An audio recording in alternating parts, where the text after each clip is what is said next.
Good afternoon and welcome to the 311 Synergy Group Diamond Sponsor Webinar, Citizen Engagement and Enablement on Time and Under Budget, presented by our 2015 Diamond Sponsor Microsoft and their partner, Adoxio Business Solutions.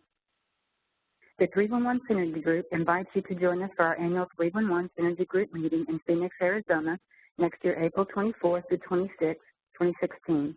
It's a 3-day event packed with great sessions that we can all benefit from, whether we've been to one of the meetings before or not. Register now on the CS Week website. During our presentation, if you have questions, please upload your questions to the Q&A panel, and remember to select all participants so everyone can see them. We will address them at the end of the presentation where we have allotted time for questions and answers. Our speakers today are Jeff Friedman, Director of eGovernment with Microsoft, and Grant McLarnon, CEO of Adoxio Business Solutions. Jeff is the Director of eGovernment in the State and Local Government Solutions Group and was most previously the co-director and co-founder of the Mayor's Office of New Urban Mechanics for Philadelphia Mayor Michael Nutter. Jeff has led initiatives to make city government more open, participatory, transparent, entrepreneurial, and innovative. Prior, Jeff was Chief of Staff to the Chief Technology Officer in the Division of Technology, and before that, he was Deputy Director of Performance Management and Implementation Manager for Philly 311 in the Managing Director's Office. Prior to joining city government, Jeff consulted to state, local, and county governments across the nation at Public Finance Management. Jeff earned his undergraduate and law degrees from Temple University in Philadelphia. Grant McLarnon brings 20 years of CRM consulting experience from living and working around the globe to his new role as CEO of Adoxio Business Solutions. Formerly, Grant was a managing partner in ADX Studio, a CRM portals company, before their sale to Microsoft. Grant has worked with numerous organizations and municipalities across North America, Europe, and the Middle East, bringing innovative yet practical implementations to streamline services. He's an entertaining, energetic speaker who loves getting to know his clients and building real-world value using technology solutions. Grant makes his home in Calgary, Alberta, with his wife and 2 children. You will find him outside work, training, and intensive leadership courses for teams, as well as playing music. It is my pleasure to introduce Jeff and Grant. Thank you for joining us today. Great. Yeah, thanks. Thank you so much, 311 Synergy, for having us, and thanks for everybody who's joining on the phone. I'm really happy to be here. I guess I usually like to start off whenever I talk to this audience just to kind of emphasize my baptism by fire experience in the 311 call center space. I was the implementation manager for Philly 311 back in 2008, where I made one of the best, probably one of the best, maybe the best professional decisions I ever made, which was hiring Rosetta Carrington-Liu as the call center director, and she's done a fantastic job, I guess, continuing what we set up, or you know, hopefully not fixing too many things that we all set up as we move the project forward. But I wanted to just talk for a little bit, kind of by way of introduction to Grant and Adoxio about Microsoft's CityNext program. It's at the heart, it's really kind of an umbrella set of activities for everything that Microsoft and its partners are doing with and for cities and urbanized counties throughout the globe. It's actually an international program. It's been around for a couple of years. When I say partners, too, I say Microsoft and its partners. We have about 425,000 partners across the planet who are building things on top of our stack for government and commercial and educational partners. So in terms of kind of, I don't know, how we see the world, kind of what are the, you know, what's the impetus behind CityNext? A lot of these issues are things that we all know about because we work in and around city and county governments. Some of the benefits are over there on the left, and some of the challenges are over there on the right. But you know, the kind of the service efficiencies and the economies of scale that are present in denser urban and even suburbanized areas. The fact that there's so much opportunity for economic intercourse between, you know, both within and across industry verticals leads to increased economic activity. And then I always love to single out millennials. I'm proud that my city, Philadelphia, where I live, we actually have the fastest growing cohort of millennials in terms of the top 10 largest cities. So lots of people moving here. They want to live here. They want to work here. They don't want to drive cars. So, putting increasing demands on our infrastructure, particularly mass transit. And then a lot of the challenges are really things that have been persistent, but we're looking for new ways to address them. A lot of challenges around infrastructure. I feel like that's sort of one of the themes that you hear when you go to trade shows, industry gatherings where a lot of chief executives, mayors, and county managers are. And of course, controlling traffic and sprawl is a persistent kind of traffic and planning, traffic management and planning challenge, land use management challenge. The tech trends that we see sort of being able to support innovations that help address these challenges that we just talked about, and of course others, and also the kind of the opportunities, how can we exploit the opportunities are present, are these four kind of major pillars. Cloud, and it's not just sort of about, where do I store stuff, it's really how do I ingest, analyze, and then disseminate the right amount of information to the right people at the right time. We've done research, because this really ends up being around bleeding into kind of the next issue, which is big data. What do you do once it's all in the cloud? We did research with IDC that revealed that if you, and this is just for a government number, but over about 4 years, if governments kind of really analyzed their data and looked at business process improvement, HR, better HR management, et cetera, they could save $206 billion in the aggregate over a 4-year period. So there's a lot of ROI for governments when it comes to looking at operational, administrative data, customer feedback data, and improving service and efficiency off of that. I feel like mobile is sort of one of those, enough is said about this category. I think we all know that kind of smartphone and mobile phone penetration is really getting close to 100% of the adult population. And then social is, I have to confess, I spent a decent amount of time on Twitter and Facebook, and one of my many duties when I worked for city government was actually to start up the city's Facebook and Twitter presence. But governments are now starting to figure out, how do I kind of go to those conversational, it's sort of a digital watering hole or a digital water cooler, if you will.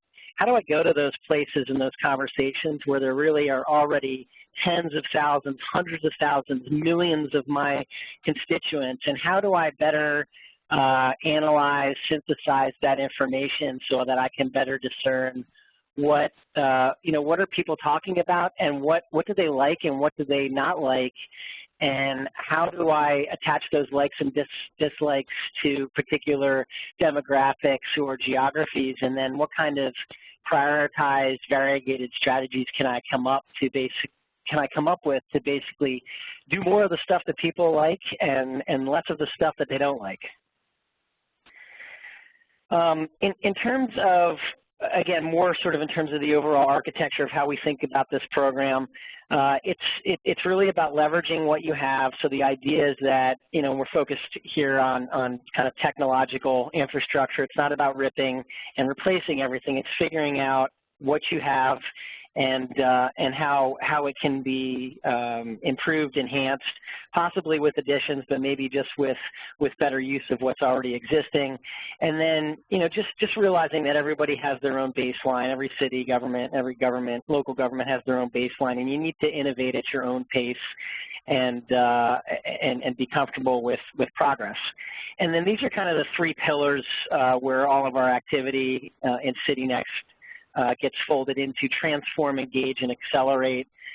Transform is really all about how do we as a company working with our partners deliver operational solutions and the infrastructure that it runs on top of to improve your government's operations and administrative functions. Engagement, which is really kind of all about Adoxio's work, but it's how do you make those interactions and engagements with the citizen and the business more seamless, more elegant, more streamlined for the external parties, and then how do you make it easier to manage all that all those transactions and all that activity on the back end on the government side. And then Accelerate is really focused on how do we help governments improve the entrepreneurial tech ecosystem in their regions. And we have a number of programs that coming out of different groups or business groups within Microsoft. A lot of activity is focused on bringing underrepresented demographics into awareness of and involvement with STEM activities and careers. And then another big thrust in this Accelerate bucket is helping startups really kind of launch and thrive. And we do that in a variety of ways, but we have one program called BizSpark. That's kind of the keystone program that helps entrepreneurs, and its eligibility is determined by being less than 3 years old, being privately held, having less than $1 million in revenue, and then you get free cloud services, you get access to development tools, and you get maybe the most valuable piece of that is you get access to Microsoft's network, which is very helpful when you're trying to refine a product and bring it to market. Again, just a little bit more information about this is our kind of intellectual architecture. These are the big buckets that we sort activity into: modern, safer cities, healthier, and educated. I'm in the modern government side of things, and I have colleagues who cover other parts of the the solution areas. And then this is just a little bit more granular on the slide that you just saw. I think there's about 40 different identified areas, and when we map those 40 areas back to the partner milieu that we have, I think we find that we're covering over 90% of what cities and counties would need to address through partner solution providers. This is just real quick. I'll spend more time telling you how I'm not going to talk about it than actually talking about it. These are just the 7 areas of focus that we, in my group, look after. And then just sort of riffing on that last, or that lower left item, one of the things that I really enjoy working on is startups who work in the civic space. It was something that I picked up when I was at the Mayor's Office of Newer Mechanics in Philadelphia. But I really like the startup approach in general, the startup entrepreneurial approach in general, which is it's very focused on problem solving. It's very comfortable with failure and learning from that failure. And then ultimately you have sort of a very focused, narrow solution that's solving a particular area, a particular challenge in the civic space, in the government space. So it's not trying to kind of be all things to all people at one time. It's trying to solve something very, very narrowly, but doing a really great job of it. And then the other, I was going to say ancillary benefit, but the other really complementing benefit for city government leaders is that if you follow Kaufman Foundation research, they're an entrepreneurial think tank out of Kansas City. They find that most if not all job creation comes from companies that are 5 years or younger.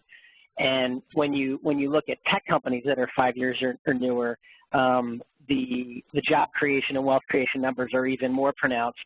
So basically, if you're a government leader, you're well served to work with, to cultivate your startup ecosystem, because you're getting problem solved, whether they're in my focus is GovTech, CivTech, but you're getting problem solved whether they're in kind of that public sector space or the commercial space, but you're also getting job and wealth creation. And these are just 3 of the companies that I work with a lot, and I really like them because they have solutions that resonate with me. I've been doing this for quite a while, and so you're able to sort of do your really quick due diligence on companies when you see what problem they're solving and who they're solving it for. But real quick, opportunity space is kind of almost a Trulia or Realtor.com for government, but it's a platform that helps governments get their properties, whether it's land or it's buildings, out into the marketplace so that they can be sold quickly. Remuneration can happen seamlessly, and then you can get those properties and buildings back into productive reuse. REGI is, by the way, the name is derivative of register your bike, but that's where REGI comes from. But it's a free national bike registry that basically enables you to kind of a crowdsourcing of bikes, I always say bikes, but it's really for lost and stolen goods. But it's a place where you can post up what you've lost or stolen. They typically use bikes as an example because it's kind of it's a real pain point in big city government, sort of the number of bike thefts, and then how do you solve for bike thefts. So this enables you to report the bike theft so people know that it's stolen, it's out there, it's public, it's visible. There's an interface with the local police department, so they will know if there's a bike that's stolen because it will be, hopefully included in this registry. They've launched in Boston, and they're looking to come to a few other places real soon, so look out for that. And then Insights is a solution that really resonates with me because, again, it's this buzzword of crowdsourcing, really just a bunch of people working collectively over an internet connection, I guess. But they talk about their solution in a couple different ways. They say they help crowdsource the consulting function. But what it basically enables you to do is to ask a lot of people their opinion, and then you use a smaller cohort of people to help kind of aggregate, synthesize, organize those opinions so that you arrive at very concrete, discernible decisions. So it's a very action-oriented tool. It sort of takes input, sort of traditional input tools, and evolves it, because the idea is not just to collect input, but it's sort of like what do you do with that input? And they're coming off the heels of a very successful project in Austin, Texas, that was asking residents how to improve the citywide recycling rate. And I guess the last thing I'll say about Insights is it resonated with me because I did it sort of the old way when I was at Philadelphia. I used email and spreadsheets, and so I kind of knew how time-consuming and maybe inefficient it was when I did it the old way. So it was one of those solutions where I was like, God, I wish I met you like 5-6 years ago. You would have helped me. So I just wanted to transition over to Adoxio, and I just wanted to mention Adoxio used to be called ADX if the name doesn't sound familiar, but Adoxio is the same folks that we've been coming to 311 Synergy with for the last couple of years. What they're really doing is they're at the vanguard of this trend in the government space to really provide the same kind of intuitive experiences for the government enterprise user and the citizen that people now expect and really even demand from their governments, because they're getting it in their private lives. They're getting it from their bank or their retailer that they deal with on a regular basis. One of the things that Adoxio helps enable you to do frequently, if you do already have licenses, particularly Microsoft Dynamics licenses, it helps you leverage investments that you may have already made. One of sort of the natural outcomes and outputs of a 311 system or citizen engagement and enablement system is you're able to track and collect and analyze significant amounts of operational data around, fulfillment of service level agreements, geocoded service, service ticket issuance and fulfillment, et cetera. So it provides a real platform, that can help you create visibility, awareness about what city government is doing, so that you can tell the citizen how much you're getting done for them. And it's also a good tool for kind of internal management to see where maybe there are ways you can improve. And then this is just a point that always gets made, whenever you're talking about 311, a question that always comes up is, how do you integrate it with back office work order management systems? One of the benefits of going with Dynamics for your 311 platform is that it makes it a lot easier to build off that platform when you're looking to, maybe you want to do something in your solid waste function, or you want to do something in your fleet management function. you can leverage that same system, and obviously when you're building off of the same system, issues of interoperability and sort of accordant cost and complexity and just resources in general that are needed to do those sorts of integrations, that burden is lowered when you're sort of going on a common platform. So with that, I just wanted to thank you all again for listening, and I'll pass the mic over to Grant, who I think is sitting on my virtual right. Yes, that's right. Thanks, Jeff. So, yeah, so as Jeff said, Adoxio Business Solutions came out of ADX Studio, which was a Microsoft Dynamics CRM partner. And one of the things that we had built for Microsoft, and specifically for the Dynamics CRM platform, was a solution for 311. And I don't want to intimidate other municipalities that maybe haven't gone the whole 311 route, in that we don't, you know, whether you call it 311 because you've hooked up the phone number and all those sorts of things, or whether you just call it service request management or complaints management, effectively they're all the same. But as ADX Studio, we had built a solution, and we're quite proud that Microsoft came along and chose to purchase that technology from us. So they purchased that technology from us, and we've then spun out an organization, a new company, a new name, Adoxio Business Solutions, which is really focused on implementation. So we're really focused not so much on building the platform anymore, because now Microsoft has that in their stable, and you're able to leverage your existing Microsoft relationships to get that. We're able to, what we do is we come in and we're the specialists at getting that implemented successfully for you. So what I want to do today is just talk about a case study with you here. I want to walk you through a bit of a case study and one of the challenges with CRM engagements, whether they be in the public sector for municipalities or states, or whether they be even in business implementing CRM. One of the challenges has always been is getting projects delivered on time and on budget. So I want to share with you an experience and a case study that we had recently, or this year, earlier this year, with the county, Hillsborough County in Florida. I want to share this with you because it's a really good example of a project delivered, again, on time and on budget. And in fact, it was done very rapidly, and this is one of the benefits of the platform, in that we're able to build and implement solutions very, very quickly because of the intuitive nature of it. And I want to share with you what some of the, what they needed to do and why they needed to do it, as well as share with you what we did. And I'll actually even show you what we actually implemented for them, so you can have a look at that. But effectively, Hillsborough County came to us because they needed a system up and running quickly. They were using another vendor for their service request management, 311, again, whatever you want to call it. They were using a system that they weren't entirely happy with anymore. It had run its course. I think they had likely had it in for a number of years, and the licensing was going to expire, and they knew that they didn't want to continue to use that product or renew those licenses. So they were in a position where they had to move very quickly. So they actually came to us in December of last year and said that they needed this done before April, which is very quick. To implement a new, completely new system. And recognize Hillsborough County is not small. It's the area, Tampa, Florida, and it's about 1 million citizens live in the county. So they're not small.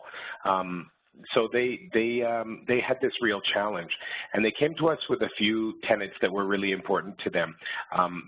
First off, they didn't have an ability to have one place where everybody within the county could go for information. They had assemblage of, this legacy system that they had, as well as a number of spreadsheets and Word documents and other databases they were using to manage information. So what was really important was that they had one view of the truth, one view of the citizen and all the things that they were doing. And this goes beyond just one view of the service request itself, or the case, whatever you might call it, but it's actually of the citizen. So if we could find a way to pool all of the, I'm sure all folks who work in 311 or call centers or cities are familiar with, those citizens that are extremely well engaged, we'll call them, but those citizens that, you know, are engaged in and are your frequent callers and have lots of things to say. So those folks, we want to be able to wrap around and understand what is their interaction with the city. Again, using some of the core components of what a CRM application can do, it allows us fundamentally, CRM is citizen relationship management, if you want to call it. So we don't want to just understand the issue or the case itself, but the citizen and all the issues and complaints that they have. So providing that one view of the truth to everyone within the county was really important to them. So they wanted to be able to do that, and they needed workflow that was also going to work for them. So when something came in, things that would automatically route service requests to the right department so that they could be followed up. It would have escalation paths and SLA management. All of those things were quite important to them. They also wanted to be able to provide citizen access to the system from, you know, again, Jeff had talked about mobile and all those sorts of things, but being able to provide citizens access to their city regardless of the time of day or how they chose to do it. This wasn't a service that the county was providing before. You had to wait till they were open in the day in order to be able to submit any requests. So this, of course, being able to open it up online gave them the ability to do that. So being able to report a pothole, for example, you know, in off hours and have that still go into the system and still be acknowledged and worked on in the same way, even though they had reported it after hours, so they didn't have to wait. So that was really important for them as well. The other piece that was really important to them, they wanted, they had pretty robust mapping capabilities within the city themselves and the ability, and they wanted to leverage that capability. So specifically, they're using ESRI for mapping. Most cities and municipalities that we come across are using ESRI or ArcGIS for their mapping integration. So they wanted the ability to incorporate that in. We actually went, because we were in a rush, ESRI is available for us to integrate to, and that was deemed phase 2 because we had a quick workaround that we were able to use, just Bing Maps initially. So that's what they rolled out initially. There's currently another phase of the project where we're doing the integration to ESRI. But again, we had from, they came to us in December, we actually kicked the project off in January, and then we started working through the project and had to have it implemented by, again, by April. So I just want to share with you here, this is a bit of a high level of the project plan. You know, we spent some very good, some time here going through some things, but what the folks in Hillsborough did exceptionally well, and I give them a lot of credit and laud them for, is they spent a lot of time, even before they had brought us in to do anything, to understand their own requirements. You know, they had done a lot of the requirements gathering. You know, the real challenge in working with a software vendor at times is software vendors, and I'm not saying that they take you for a ride, but oftentimes if you're not sure of what you want, you end up cycling through things with the vendor that you wouldn't necessarily need to. So they had done a really good job up front of doing that themselves, so they didn't have to waste time and costs working with us to do that. And so, and that's great. We like that. So we were able to just come in, quickly review all the things that they did. You can see we had a very short discovery and requirements section of this project, really to put together. The end result of that was just to get a refined project schedule. We began the design, setting up the environments, and then we began working through things. So we worked in a couple of sprints. We did all of the website pieces and the service request pieces very, very quickly. And of course, then we worked on the workflow things, the security, the dashboards, and the reporting that they needed in this, you know, for the first phase. So that was, and then of course, really important as well, we were constantly getting feedback from them as we were building. So at the end of each, you know, or even during each sprint, we were sharing with them those things that we were doing so that they could provide us feedback on everything we were doing. So we had a little time in the project to allow us to incorporate that feedback into the system. Then we deployed the system. We did testing, of course, is very important, and just stabilized the system. And you'll notice the training allotment for the project is quite large. It spans almost the entire project. This was really key to the success of the project. It was really, you know, in our mind, very key to engage people at every level of the project to make sure that everybody understands what's coming. It helps with the change, you know, the enterprise change management that you need to do, just to get everybody on board. And again, being able to give that feedback early on through the training cycle and constantly throughout the project was really key to the success of the usability of the system. And then, of course, in the end, having a UAT, or a user acceptance testing, where we put it in front of users and we test real-world scenarios and make sure that it works effectively, efficiently for everybody. Then, of course, we freeze everything. Then we go into the actual delivery, where we do a final end-user training, and we get all the production. We set up, the website goes live. And we did a bit of a soft launch. Before we launched it out, we actually launched it soft, so we didn't put any big links up to the website. We allowed people, you know, a pilot group to go in and do some testing of the real system in the live environment before we actually went live. And then we then shortly thereafter, after it had been in for a couple weeks, we were able to completely go live. So you can see we had a plan. It sounds like a lot of things that we did there, but this is a bit of the magic of the tool, in that we're able to really work very, very quickly because we have a very configurable system. And that was really one of the other tenets of the project that was really important to us, was that we didn't over customize the application. And that's really important. I'm sure that there are probably people on this call who are familiar with situations where you're working with software and it becomes so heavily customized that supporting it down the line, upgrading it, integrating it to other applications becomes a real challenge. So that was really important for us, was to make sure that we leveraged what the system gave us. So I'm just going to share with you here, give me 1 minute to figure this out here, but I'm going to share with you here, you should be seeing my screen hopefully in a moment. The actual system that was developed for Hillsborough County. And I want to share with you as well, I'm just going to go back to the Hillsborough County website. So this is the Hillsborough County website. It runs, this is their typical website. And I can go into this 24/7 at your service, which is loudly and proudly shown here on their homepage. And then it goes into the actual portal. So this is actually their 311 portal, or their service request portal.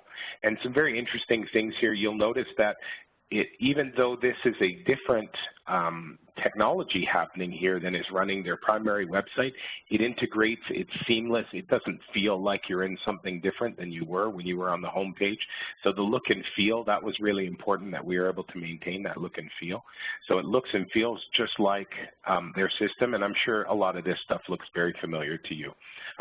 But the ability to have service requests on the page, and they were able to configure, the system provides certain ones out of the box, and then certain service request types out of the box, and then that you're able to further configure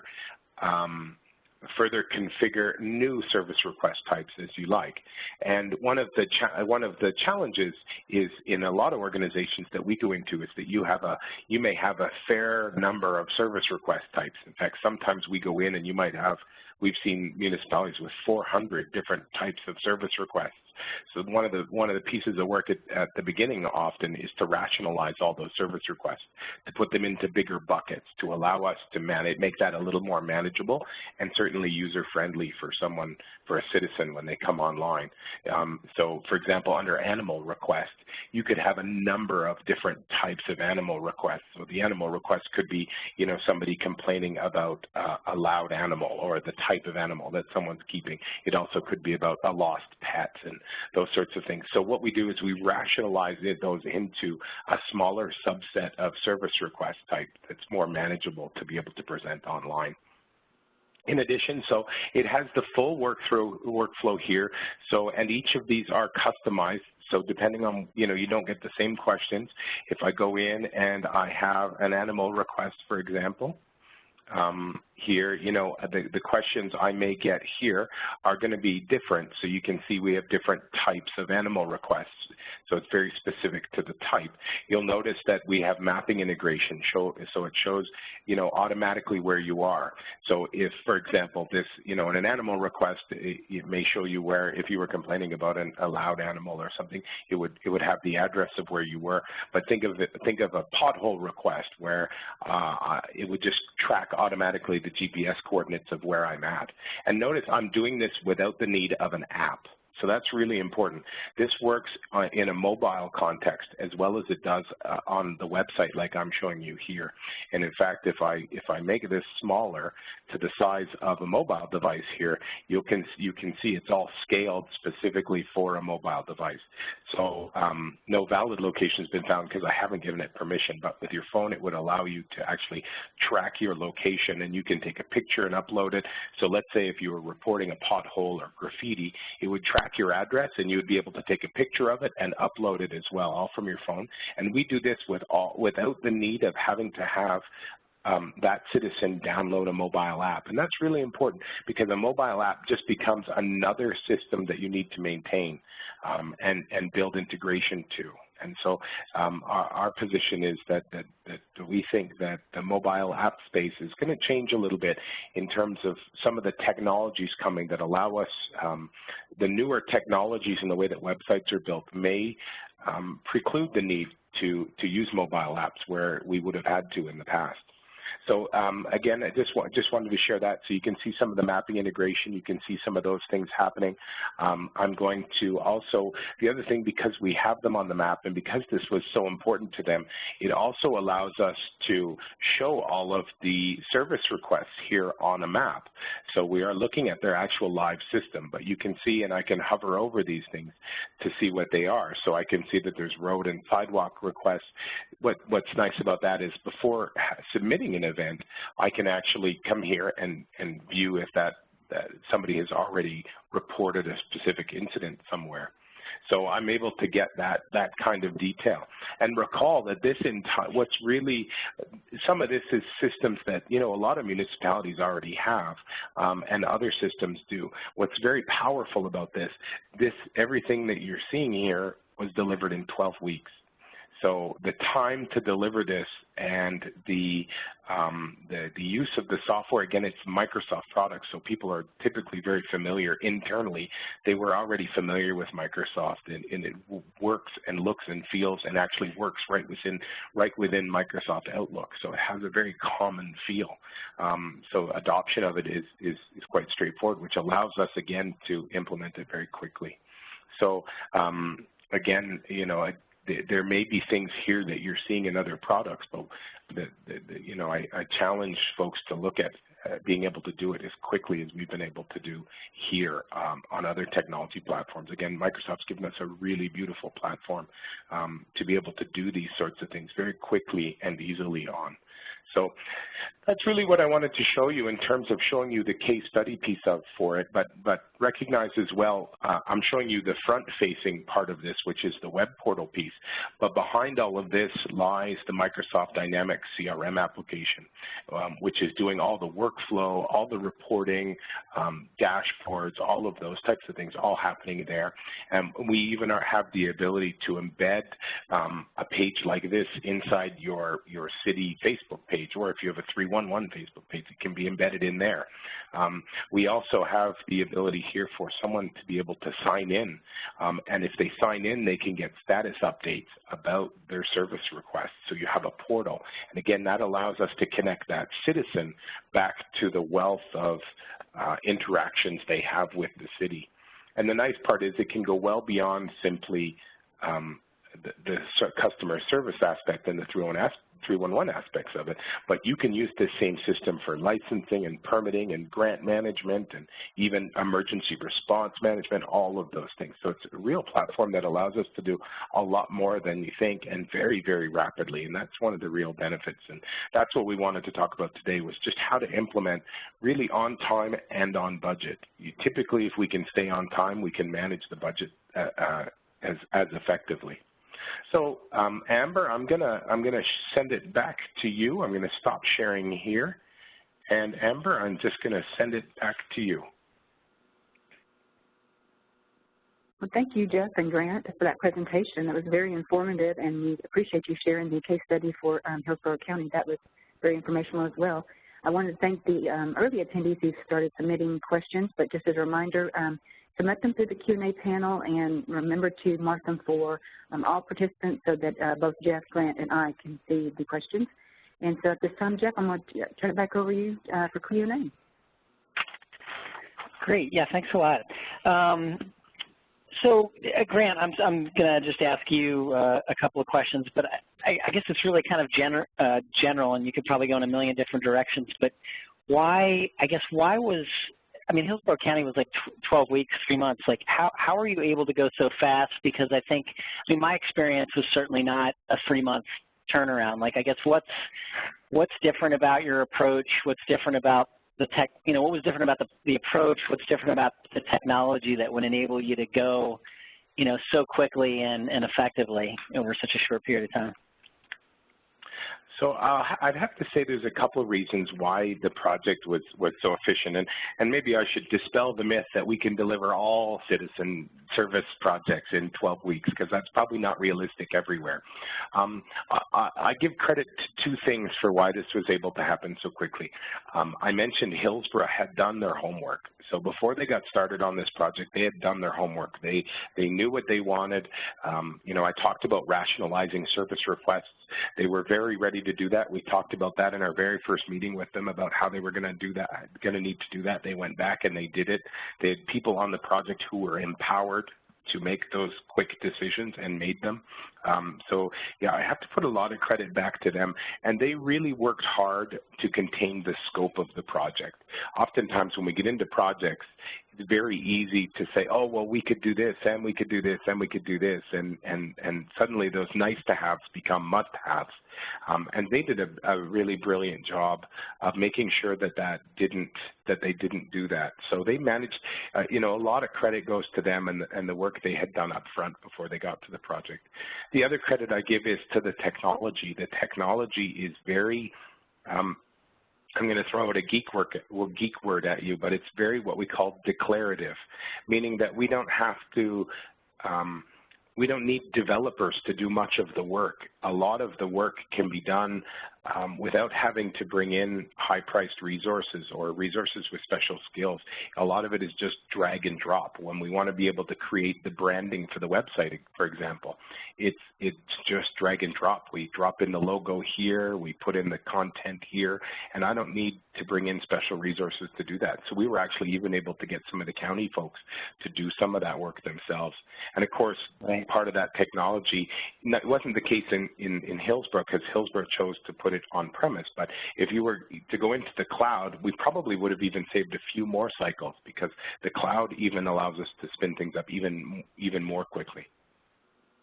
Got it. And maybe that's a good question. Sort of what are the trends, issues, concerns that you see with your public sector client base when they're kind of working through that decision about whether to go on premise or in the cloud? Yeah, it's a real question, and it's going to be defined by the appetite for it in any particular jurisdiction or for any client, what it is that they're choosing to do. We are strongly recommending that people go online for a lot of those same reasons. It's quick. It's in the long run. It has a lot of cost benefits. You highlighted them in your slide presentation, but it certainly has a lot of cost benefits.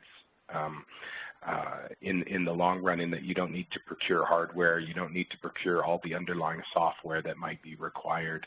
And again, we have access to it from wherever.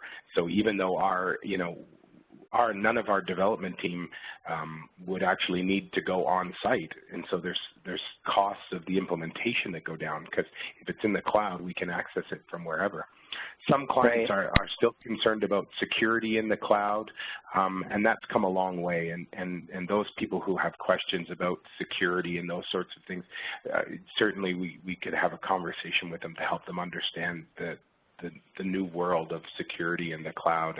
And the truth is, I would suggest that very few, if any, municipalities we've ever worked with have the ability to secure their data more effectively than Microsoft does. It's pretty secure. Right. Yeah. I mean, the trend definitely seems to be going in favor of cloud, and I guess also, I mean, implementation costs are ostensibly lower, but also the time and effort in terms of resources to make changes to the system is probably better when you have a cloud-based solution over on-prem. Would that be safe to say? Absolutely.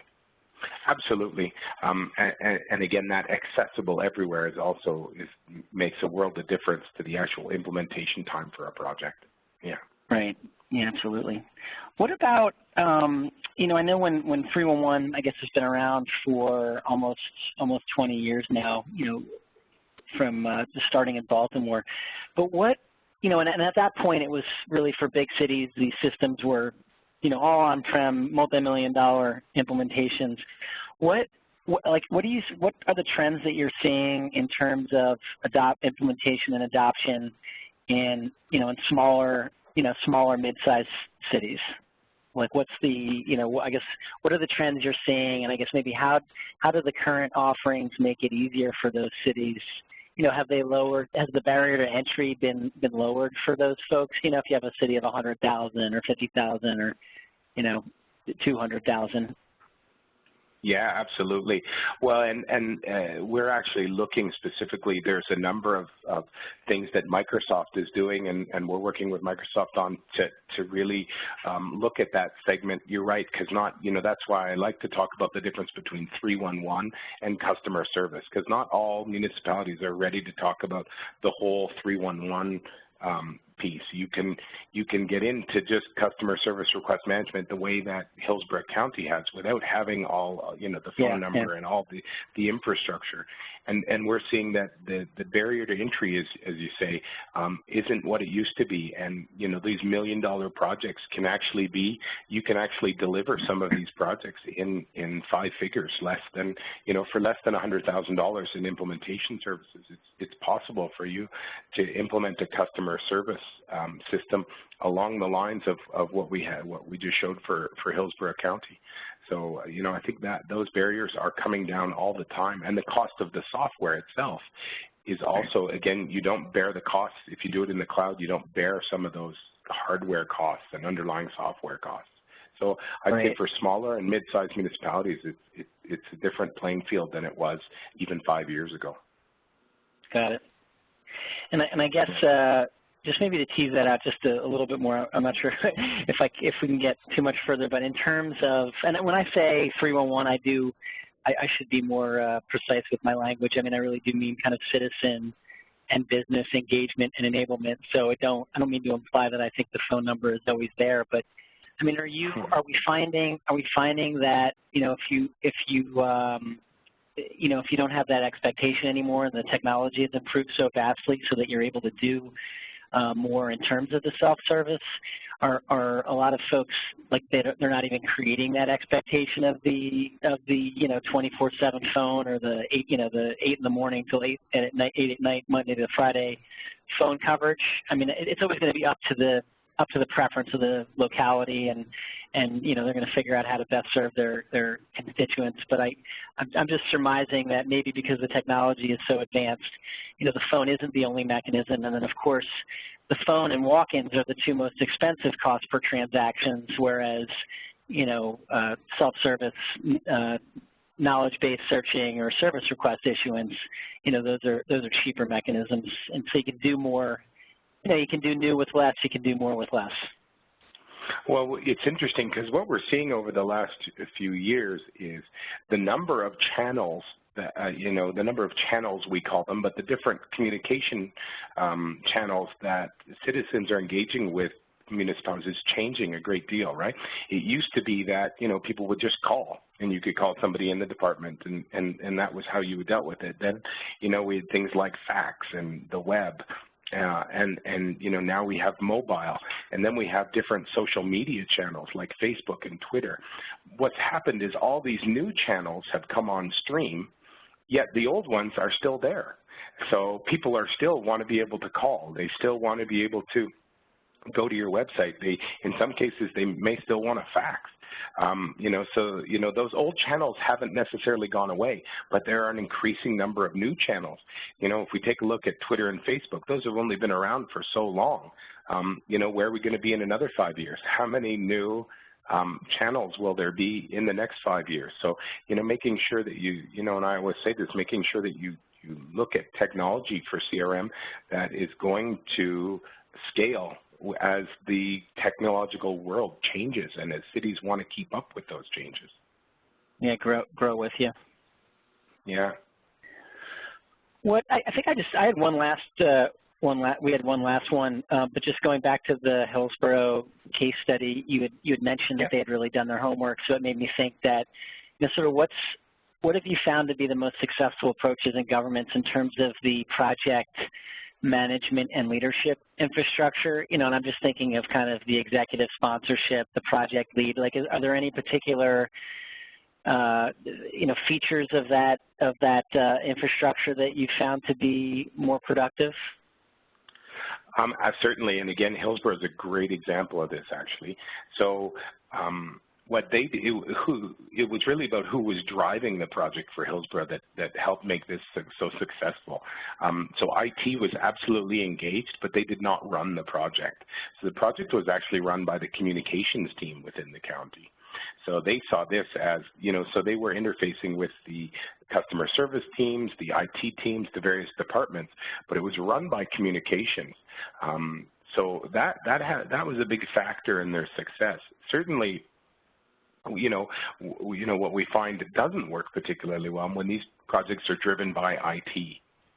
We're really looking for the people in the business areas, whether that's the department's communications or customer service, to really be engaged in the project and made a world of difference to this project. And again, the folks in that project were empowered to make decisions, and they made those decisions very quickly.